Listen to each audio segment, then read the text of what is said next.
Welcome back to another episode. And we are already on number 5 of our label review series, which I feel like this has gone so fast of going through all these different brands and types of food. But this is our first weight loss focused episode. So we're going to publish this right after the previous episode. If you haven't listened to it, it's a great episode of how to help my dog lose weight. And it's really focused on the science behind canine weight loss. But we're going to be focusing on one of the top weight loss foods out there and why they don't have weight loss, throw it On all the over the label. bag. Yeah. We'll get to that in a second. But we're going to be reviewing today Beneful Healthy Weight Dry Dog Food. This is made by Purina. Dan's holding the bag up for those that are listening. And Dan, I know you are dying to talk about Fascinated by this this dog. that is on the front of Do the you have the bag. website too? This is Yes. as my dog is fascinated by my this dog apparently too. He gosh. wants in. All right. Here's my beef with this dog. He's super creepy, graphic. Like, this is not a real, it's like, it looks like a real kind of an image, but it's a drawing. But look at his weird eye. Like, dogs don't have that. Yes, Right? it's Or so do they? hard Like, to. does a dog have like a crazy white? Like, that's not how a dog's eye I looks. think some of our homework after we record this podcast is what breed is this, and do they actually have whites in the side of their eyes? Because it It has looks a like dock tail. so, It's got a doodle thing. looks but like it's a got a dock golden tail. doodle mix, but it looks like a dog that they photoshopped eyes on that are very human-like Creepy to human kind of eyes. give that Yeah. like kindness. Oh, I this am a kind child. I am not a of dog. like, please help me Cartoon lose weight. character. No, it's like cartoon character. That's a thing. In cartoon Yes. characters, they make them look very infantile.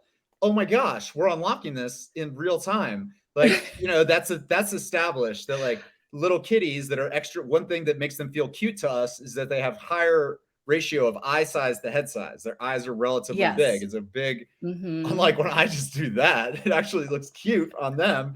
And so cartoon character, like Disney cartoon characters, have big childish eyes to make them look that way. And so does this weirdo Beneful dog. You can take a look at it again and then we can let it go. But It's like real but fake. striking, It's so weird. Yeah. striking, weird graphic design creation. But yeah, we're going to talk about Purina, Beneful, Healthy Weight with farm-raised chicken. The number one ingredient is, I think, of the name of this product. Yes, and I think we can really start, and again, we go into this way more in detail in the previous podcast episode about how to help your dog lose weight and the science proven methods to do so. But I think it's good to just recap and just really summarize the importance of weight loss. I think that's a good place to start. Yeah. We know even as humans, it's important for us to be at a healthy weight. It's also very important for our dogs to be at a healthy weight. But I think if you could summarize it, Dan, in a couple sentences, what is the importance of weight loss? It's other than not poisoning your dog, it's the single most important thing that you can control with how you feed your dog, period. Like it has a colossal impact on their health and longevity. Much more, like you said, everybody in a general sense will tell you like it's bad to be fat. But it's like it sometimes is lost. Like how much of that is health benefit? How much of that is social pressure? How much okay, there's a health benefit, but how quantifiable? How big is it? Dogs, it is huge. It is unquestionably bigger than any other like epidemiologically identified like health condition in dogs. Like there's no other thing that you can your dog might slowly develop over time, something like arthritis or even like diabetes that has as direct an impact on lifespan as obesity. Clearly is shown in the science that it's way bad for your dog. The fact I like to give is that being moderately overweight is worse for a dog than a lifetime of smoking is for a person. Shortens its lifespan more than a smoker's lifespan is shortened by smoking. It's not just about weight, it's about fat. Making your dog leaner is what you're going for, not weighing less. And there are kind of 3 different levers you can pull to help your dog lose fat. You can exercise it. You can hold everything else equal and exercise it more. You can hold everything else equal, but feed it fewer calories, or you could hold everything else equal, but feed it less carbohydrate. Those are the three different things you can do. You can do any combination of the three to have a cocktail of levers, to mix the metaphors. There are, as we explained in the previous episode, the main issue with exercise as a matter of fat loss is that it doesn't move the needle very aggressively. Dogs don't burn that much extra fat through exercise unless they get a ton of it. Like it's just hard. Calorie restriction. Some of the issues are calorie restriction results in loss of weight, which means more than just loss of fat. And so restricting calories while restricting something like protein is suboptimal, and also means you're feeding your dog, in all likelihood, what amounts to cardboard, like stuff that is in a food but is not calorie containing. And reducing carbohydrate is my preferred method. I think is the most sensible method by far. Yeah, so those are the three things, the ways you can do it. And you have a bunch of dog food products that exist in this day and age that you will find yourself drawn to if you are looking for a food to help your dog lose weight. What you are unlikely to find outside of a vet's office is a food product that says anything about weight loss on it. You will, if you're searching for it on Google, you'll find these products. If you use the expression weight loss food for dogs, you're going to find them. And you're going to see some language that's related to weight loss on the product, but it won't tell you like this product will help your dog lose weight, or this product helps overweight dogs, or this product helps fight obesity. And the reason for that is that in the United States, the Food and Drug Administration regulates the sale of dog pet food products. And one of their most important rules is that you can't make claims concerning disease treatment or prevention on the label of your product, which is a pretty sensible rule as far as I can tell, in that you shouldn't be able to make dog food and say this cures COVID or whatever, like if it's not true. And the standard for whether it does or not should be really high, and that it basically is. And so because obesity is considered a disease, you can't call weight loss is effectively like saying treating obesity. And so it's prohibited. And so instead, and this is why we kind of chose this product, it's a good example of how you can communicate through some good marketing that your product is designed for a weight loss purpose, even without using that language. And so the most tried and true method of doing this, going through this exercise, is instead of saying this product helps with weight loss or helps fight obesity, what it says is it helps promote the opposite of it. Like, this is Beneful Healthy Weight. So you don't feed this to fight obesity, of course not. You feed this to promote healthy weight. And it's sort of like saying, like, no, this product does not cure cancer. It promotes not having cancer, but it doesn't cure. It's basically like that. And even though it's like kind of defies common sense, it doesn't run afoul of the way the rules are constructed. And so it's perfectly legal. And so it's very common if you're trying to sell a product that you think people should buy because they want their dog to lose weight. So that's why you get all these like healthy weight, optimal body weight, perfect body, stuff like that.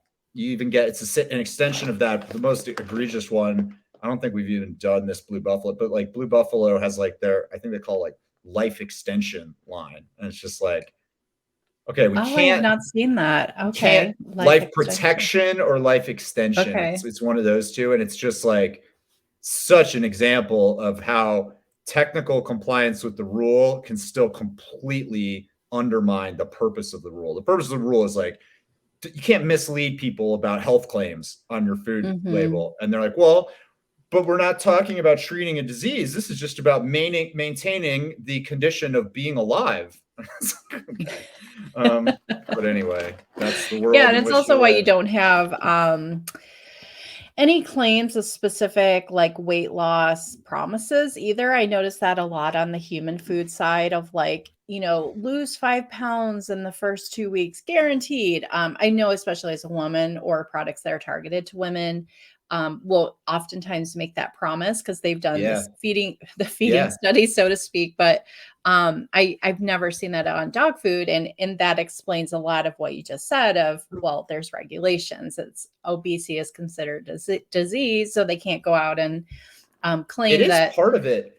I don't think Mhm. that's all of it. I think there's even Okay. more. Yeah, yeah, yeah. Oh. So here's what I would say. A couple of things. Mm. Number one is I would wager that not a lot of these brands have a great deal of confidence that their product is going to result in something like that. So by offering a guarantee, they might be paying out a lot of extra money.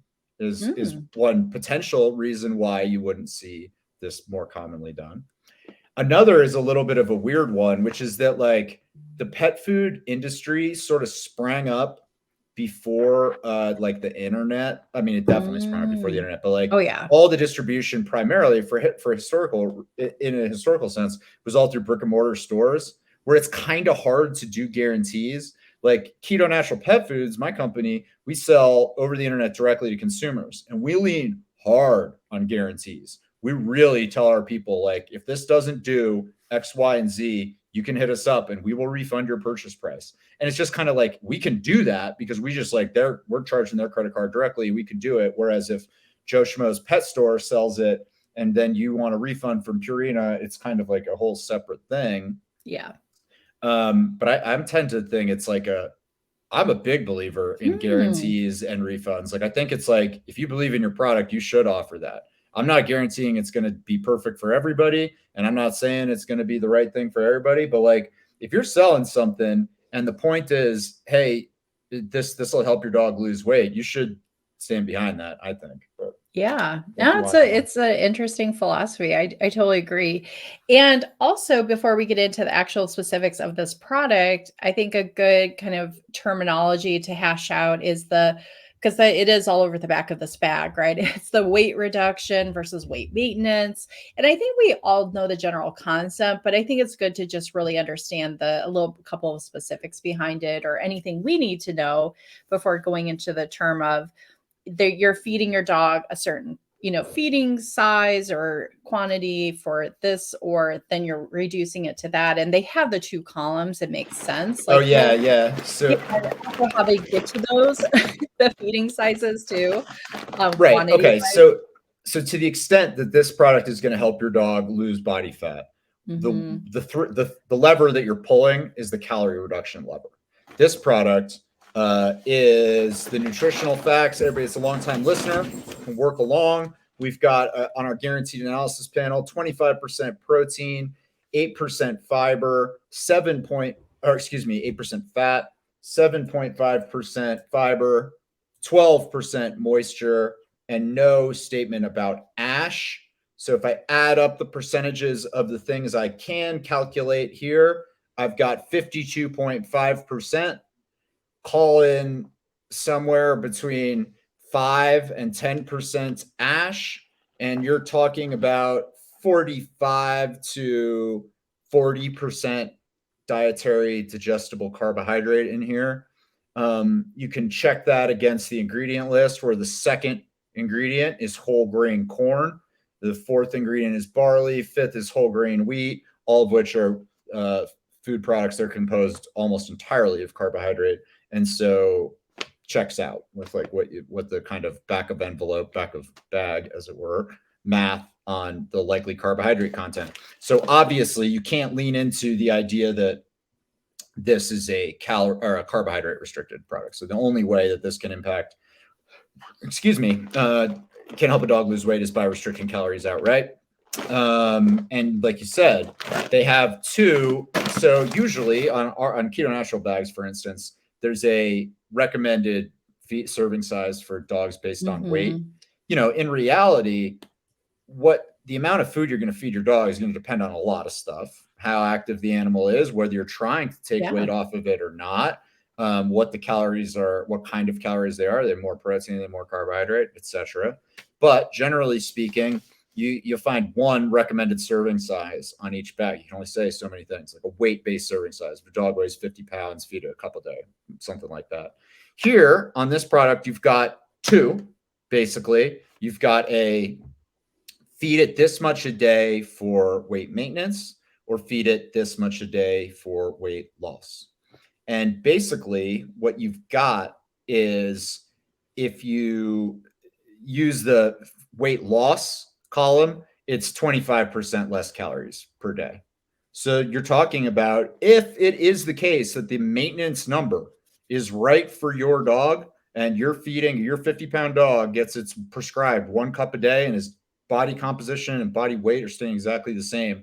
If you take 25% of the calories out of its diet, it is going to lose weight. And all else being equal, it will lose weight 100%. It's not going to be to at least a significant degree the weight you want to lose, because you're definitely going to lose some skeletal muscle mass in connection with that, feeding a product that's only 25% protein but 40% carbohydrate. But 100% guaranteed, if you're feeding a dog like what you're feeding before is truly keeping it at the same weight, if you take 25% of the calories out, it's going to lose weight probably at a reasonably quick clip. Like you'll be able to, if you're a little bit patient, this stuff takes time, but over the course of like a month, 2 months, you'll be able to, like, you'll watch it, you'll notice it.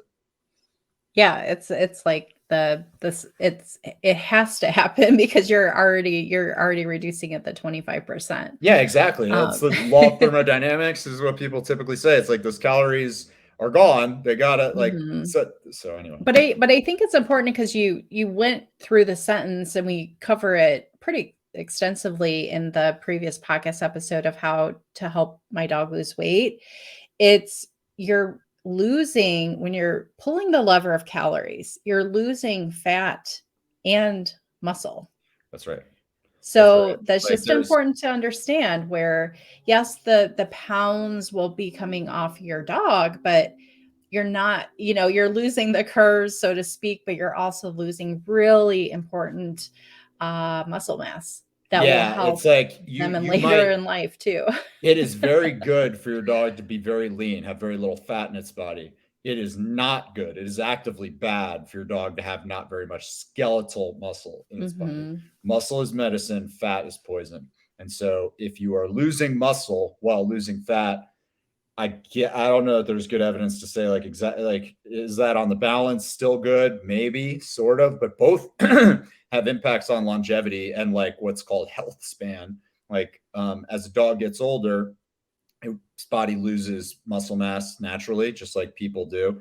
And you basically, the longer you can keep a good amount of skeletal muscle on the body, the more you can do good things. This like super active seniors that you see. I saw some woman today that's 81 years old that just ran a marathon. And it's like, oh my God. And it's like, they can do that because they've done a really good job about fighting the natural muscle wasting that occurs as you age. And so if you help that along by restricting calories and restricting protein while you're restricting calories, that's not an optimal outcome for a dog. Yeah. No, we don't want that. We want really strong, healthy seniors. And I can say that having two senior dogs in my house as well. So Dude, try having one that weighs 150 pounds. It's yeah. like it becomes a really big deal because holding up that big body is Yeah. hard. You need to be super strong. And so, like, Mhm. yeah, it's a really big deal for people that have aging, like, giant breed dogs. And so it's like, for me, for most of my dogs' lives, keep them as lean as possible is Mhm. basically the most important rule for my like just operating. But with Nash, who's already now a senior, he's Saint Bernard and he's 11 and change years old, it's more like I want to keep muscle on him, even if he has to get a little bit fatter. And nobody wants their dog leaner than I do. It's just like nobody. Yeah. But I'll take it at this age because like the chronic diseases that get spun off of obesity, that like obesity raises your risk of, once you're like old, if you just start experiencing those, like the additional body mass, like the fat mass at that point, you're kind of like, you've gotten there. You know what I mean? Like I used to talk about that with like grandmothers, like they've earned it. They can eat, they can drink whatever they want at this point. Like it's all that like risk that develops from a lifetime of some quality, whether it's being overweight or smoking cigarettes or Mhm. whatever, that stuff still takes time to produce disease. And so if your dog is like, you know, is 12% body fat instead of 8% body fat for the last year and a half of its life because it's a senior. It's like, I want it. He needs to keep muscle. So Yeah. And long-winded. since you're talking about your dogs, just real quick, and then we'll dive into back to the show, back to Beneful. What, the birthday boy? Yes, I think Yeah. we need to wish little Wayne or Wayne. We need to wish him. He's officially a year old, so that he's He's just the one. hugest The Saint biggest Bernard one. He's the biggest one I've that ever there is. seen. Super big one. Like, I can't call him. I know there are someday we'll have an episode where like I set up the technology with like adequate safety precautions that he Right. can come like if I call him in here, he comes storming in and he's just like a bull in a china shop. He's so big and strong and Yeah, still we'll so hear like puppyish. windows breaking in the background. It's just So like the computer would fall over. He's a joy, but he is a nightmare too. Like, yeah, he's he's so huge, big and but intense. it's He's so funny, like, intense. like, looking at, like, the photos you were posting and just, obviously have them in, like, you put him out on social media and stuff like that, but when you look at him straight on, I mean, he is thin, like, Yeah, he's lean. he He's doesn't lean. You can have the see curves. no So, no carbs from 8 yes. weeks old. You know what I mean? He's just like, and nobody eats more than that dog. Just nobody. Oh Like, he my eats 6 gosh, cups of food a serving or something like that. It's just like it's he's an insane amazing. amount.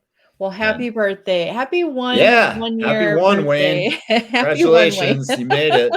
I put a birthday post up about him, and I was like trying to say nice things because I tagged some of the other people who were like the woman who raised him as a puppy and stuff. And I was like, he's bold and playful and very affectionate. And like, I wanted to address his intelligence. I was like, and he's smarter than he looks. Like, I was like, I can't say he's smart. That's not true. But he Smart. looks like a doofus. And He so I will does. say that he's smarter than he looks. I was proud of myself for that phrasing. Like, Oh my gosh, yeah, that's so funny.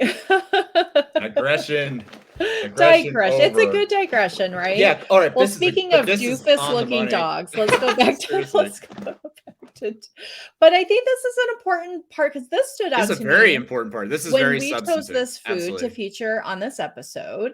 And I was going through because we always go through the website and we always try to see like, okay, what facts are they trying to pull out about the food and how are they framing it, right? So we often use the term health halo.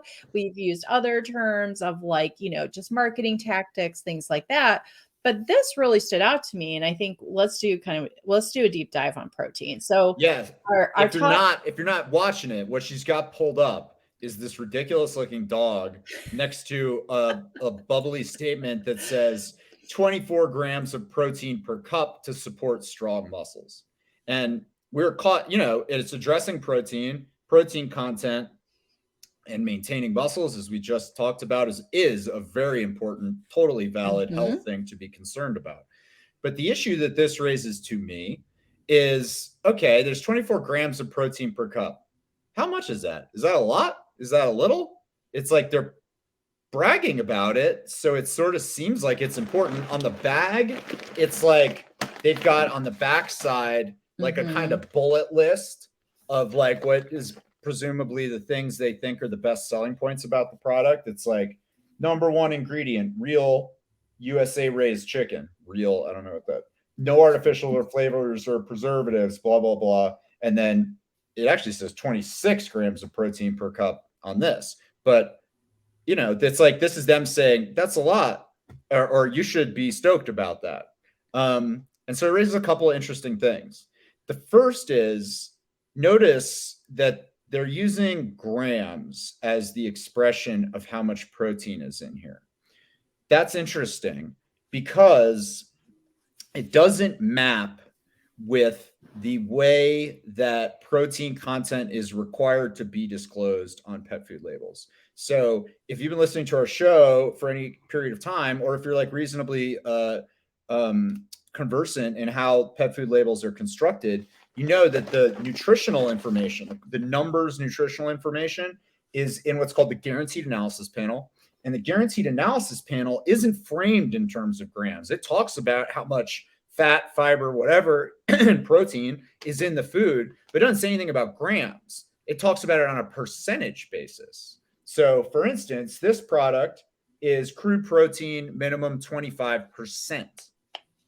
25% and 24 grams, coincidentally, in this case, like are similar numbers. But Mhm. the bigger point is like, nobody, even if you're like very fluent in pet food labeling, you've got a reasonably good sense of what guaranteed analysis number to look for to indicate like high protein, right? Like Yeah. we have a whole episode devoted to like how much protein should my dog eat, and we talk about it in terms of what percentage of the weight of the food product that your dog is eating, because that's how it's expressed on the label, you know. And so like like our ketona, our main recipes are like right around 50% protein. It's really high in the kibble world. It's not as much as a wolf eats. It's way more than AFCO requires you to put in. But the point I'm trying to underscore is that it's in those percentage terms.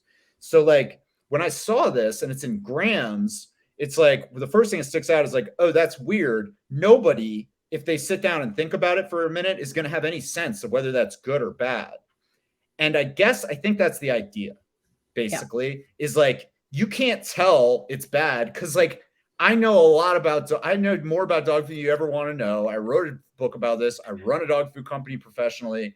And like if somebody was like, how many grams of protein a day do you try to feed your St. Bernards? I'd be like, I don't know. I don't know the answer to that question. I just don't think about it in those terms. And so very confident that 999 out of 1,000 people that are purchasing this product have no idea, not even close, how many grams of protein a day they're trying to feed their dog.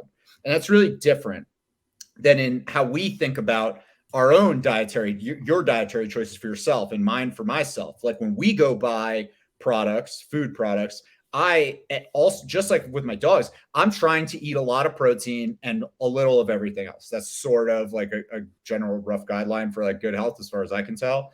And so but in the human world, grams is what's like that is how the issue is most commonly analyzed and talked about. It's like the FDA's nutrition facts panel on human foods puts everything in gram terms. It's got a percentage based thing too, but it's in gram terms. And so when I look at a energy bar or protein bar, I eat a lot of those. I eat them after I work out every day. Which one am I going to choose? Well, I flip it over. I look at the nutrition facts panel. I go, this has this many grams of protein in it. And I have an intuitive sense because I've looked at so many of them. That's got what I want. That doesn't. That's not enough. That's not very many. That has a lot. Whatever. Nobody has that in the dog world. Nobody. Like if I don't have it, nobody has it. And so the fact that they're using it there is, I'm telling you, the reason they're doing it is they're like, look, we can put it on there and it feels like a lot because look, we're talking it up. It should feel like a lot. That's a good way to do it. And which just strikes me as like, I don't know. It makes me Yeah, and feel I things. think I don't know what they are. I wish that if so I come from the creative and design world, and I wish that dog food had like like a scale or spectrum that was like on one side, here's the minimum amount that AFCO of whatever, the protein, fat, whatever that AFCO requires. And here's where this food falls. So if you Right. look at, you know what I mean? So Of in course. our protein episode, we discussed like AFCO, the minimum amount required, and you can delve into this as soon as I make my point, but it's 22.5%. And theirs is 25%. So it's not this Exactly. huge leap bound hill in a valley away from this minimum amount of 22.5%. It's just a sprinkling of percentage points to get to where they're at. And so, yeah, I agree. I think that's what frustrates me the most is with pet food. I remember standing in the pet food aisle many years ago and like looking and be like, I have no reference point. I don't know if this is good or bad. Right. They're calling it out on the packaging, but I don't know if this means that this is good And and if that's so it's like better. that's right. And that's why I feel icky about it, is because the reality, you help flesh it out. The reality, like that is framed as if to say, like, even if you don't know how many grams your dog needs a day, this is a lot. Why would we be talking about it if it's not a lot? Well, the reality is it's not. It's not a lot. This is a very low protein product.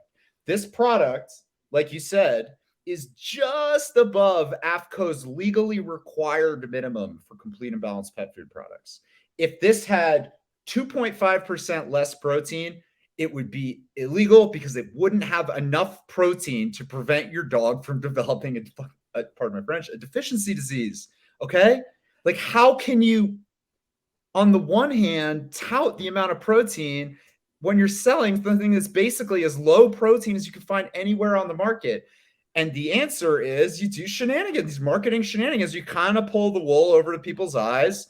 You rely on the fact that it's not it's just it's a poorly understood consumer marketplace. It's got industry friendly regulations that allow for these kind of shenanigans. And so they take place, but it's really misleading. It's a shame that if anybody was like, I know it's really important. What if you had a dog that was like mine and he was a senior and you're like, I've listened to Dan and Jen talk about protein and how important it is for an aging dog to maintain important like skeletal muscle mass. I'm going to make sure I feed my dog a high protein diet. You go to the store, you don't have a ton, like your budget doesn't allow for the most expensive products. You're shopping in the Purina aisle and you see this product and you're like, 24 grams of protein a cup. That dog's eyes are so beautiful. That dog is smiling like a Disney cartoon character. The eyes told me. He has so much protein. It's unbelievable. Look, it's 24 grams. That's great. I'm doing it. You just got, you got tricked. You got tricked. And I guess there's one other, this is speculative, but it just strikes me that for me, 24 grams for myself is like a reasonable indicator that, oh, that's pretty good. That is like in my numbers of like, for instance, if I was going to get an energy bar, protein bar, and it had 24 grams of protein, my take on that is like, oh, that's kind of a lot for an energy bar. That's like for a lot of people, I eat a lot of protein. For a lot of people, that's like, oh, that's a good number. That's like way more than you're going to get in a lot of breakfasts that people eat. If you eat like oatmeal or cereal with milk for breakfast, it's more than that. It's like a pretty good. So if you're like hip to that for thinking about your own nutrition, you're probably seeing 24 grams and being like, oh, that's pretty good. But you forget, like, if you're, 24 grams per cup, if you're feeding your dog 1 cup in the morning, 1 cup at night, that's 1 energy bar of protein twice a day. It's just not that much. For comparison, we did the math. I did the math, and keto. Why? Because I can't do math. Jen's the math person. Jen, I have to say. Jen, so defensive. It's okay. We all have our strengths and weaknesses. Okay, absolutely. Go ahead. The math says that Keto Naturals Ketona chicken recipe has about 57 to 60 grams of protein per cup. It is a pretty, one of our goals is to use as much protein in it as we can while doing a variety of other things that are also important. But so basically, it's a really important thing to get a lot of protein in. But that is the type of number that's like, oh, that's high protein.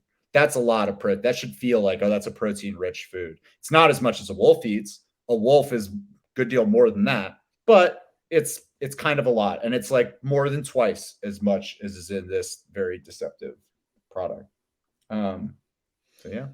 Yeah, and can we just talk about the vegetables on the front? I just want to make sure that we get this in the episode because this is an interesting call out that they make. So you have the bag there, but yes, they call out accents of, what is that, like apples? Well, so one of the ways that you can get around this is more my legal background informs these perspectives more than my pet food background, but one of the sneakies that you can just about get away with if you're selling a consumer product is you can say things that pass muster legally because you're not making direct claims. You're making kind of like derivative claims is a way to say it, I guess. I'm sort of like trying to figure out how to word this on the fly.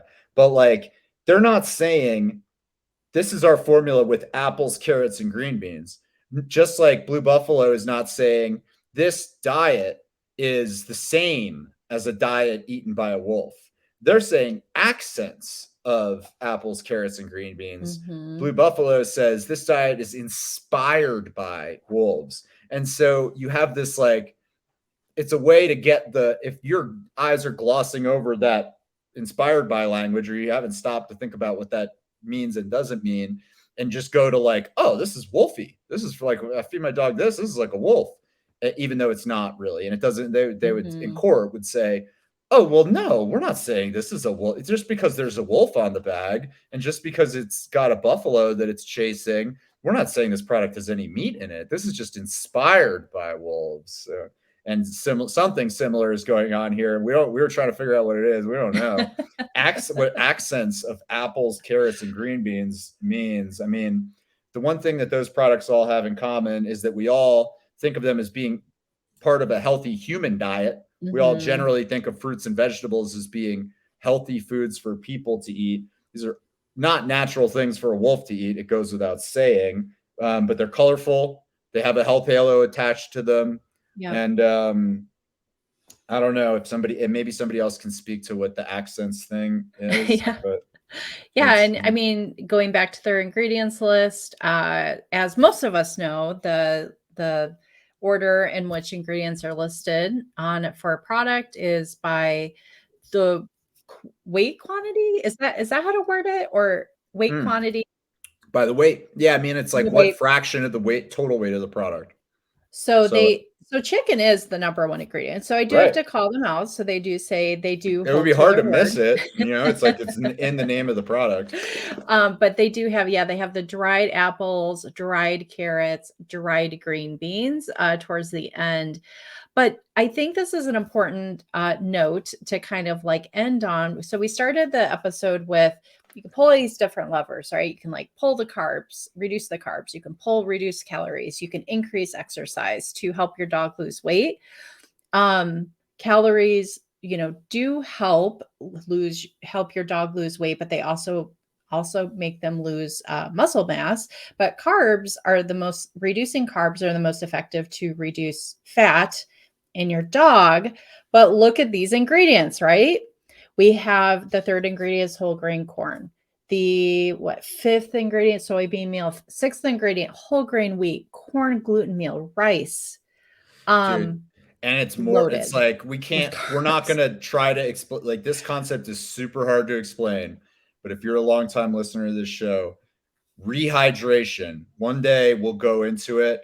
But basically, it's if the first two ingredients in your product are chicken and chicken byproduct meal, which is a way of saying parts of a chicken, and yet your food is 45% carbohydrate, something's weird there because chicken doesn't contain any carbohydrate.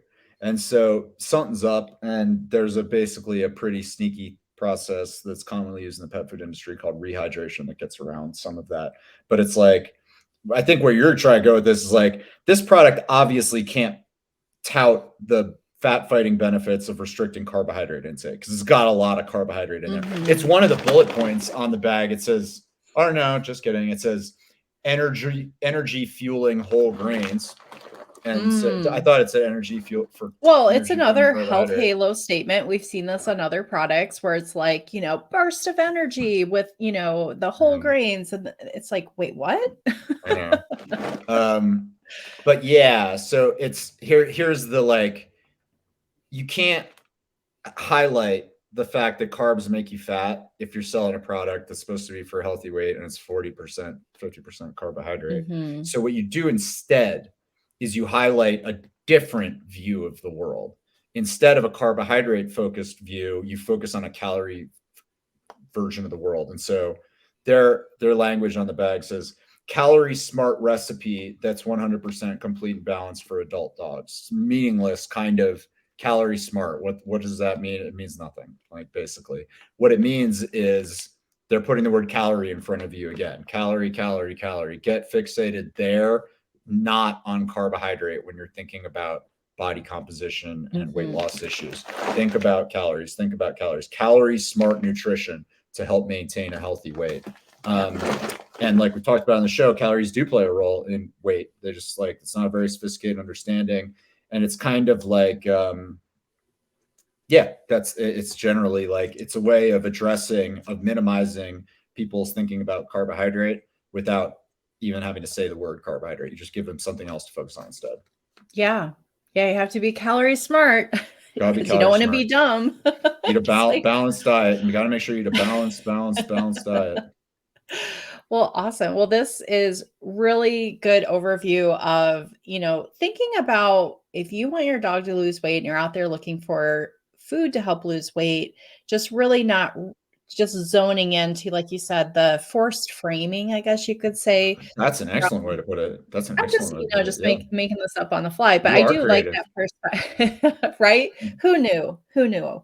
I did. And and I do like that idea and concept of this forced framing of like they're throwing the blinders on of like, calorie smart nutrition. It's already a reduction in calories. Like you can choose to feed less, and it just all of the framing piles up to almost this promise of like you got to go the calorie route. But I think just really honing in on, again, the previous podcast episode hits on the science behind it. But I think, Dan, if you could like summarize in like a sentence or two, if someone's out there looking for a product or pet food to help their dog lose weight, like what are the key factors, just to kind of like round this all home of like the biggest factors to help their dog lose weight when they're looking for a food, when Two they're looking ways at the label. Yeah. two ways to do it: reduce calories and or reduce carbohydrate. The only rubs with reducing calories instead of carbohydrate are, number one, you're in all likelihood reducing protein intake if you're just reducing calories but not carbohydrate, which has negative health ramifications. Number two, in all likelihood, you're feeding your dog non-food material as part of the food. Like the most common way to get calories out of kibble is to use ingredients that are not calorie containing. So in this product, kind of didn't hit on that, but there's all sorts of like very fibrous things basically that are just like dietary fiber doesn't get digested; it just passes all the way through them. And so Hmm. those types of ingredients, basically, that's like the whole usage of this. Soybean hulls in Yeah. this case is probably the thing. So, and yeah, carbohydrate does a whole bunch of nasty things we've talked about ad nauseum on this show. So for that reason, reducing carbohydrate is our preferred way for taking body fat off of dogs. It also does those other good things and doesn't do the bad thing about restricting protein. Perfect. Right on the dot. Also, we're recording this in mid-October. It won't be long until Halloween arrives. That Do you is typically correct. do you ever dress your dogs up for Halloween? We used to when they were puppies, but now I think it's just a tolerance School? thing. They just will not let us come anywhere near them.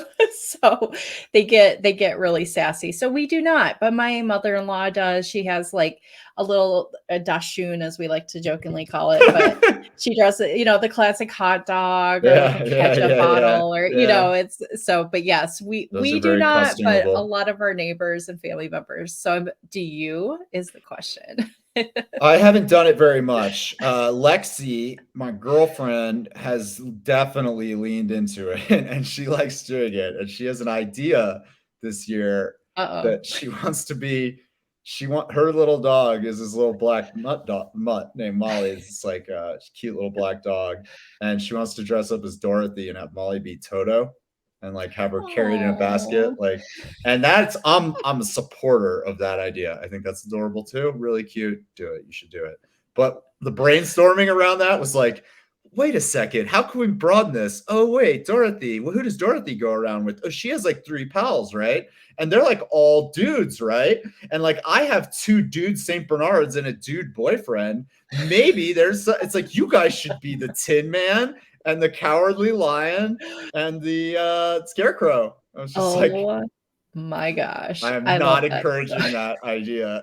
I'm just going to try to be like, oh, it's a super good idea. We should talk about that on like October 30th at 5:30 p.m. or something. Like, so That's I really, awesome. really hope that we record our next one. It's not you being like, we're going to start by pulling up this great photo from this weekend where Dan was in a Let's costume do party. a photo analysis of Dan and Dan his as the Dan Tin and his Man. Which one would That's I be? Oh, I would say Tin Man. Yeah, robotic, Ro heartless. Isn't that what it is? Heartless. yeah, Wayne no. is the scare. Wayne has no brain, for Yeah, sure. Wayne's For gotta be the sure. scarecrow. And I I see Nash as the Cowardly Lion because he's Yeah, like he's got a mane. He's a long-haired Saint and Bernard. He's got a he's, mane.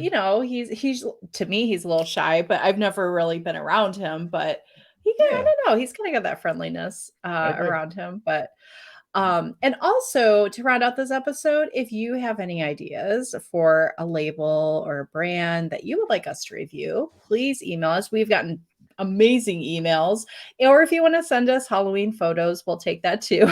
Or ideas for costumes that Jen should dress Ideas up for in for our costumes. next label review Exactly. podcast. Now I feel like a bad dog mom, but we always are taking emails. You can just reach out to us at hello@feedyourdogfacts.com and we can review other brands. Actually, we have a whole list of brands we haven't even gotten to yet Yep.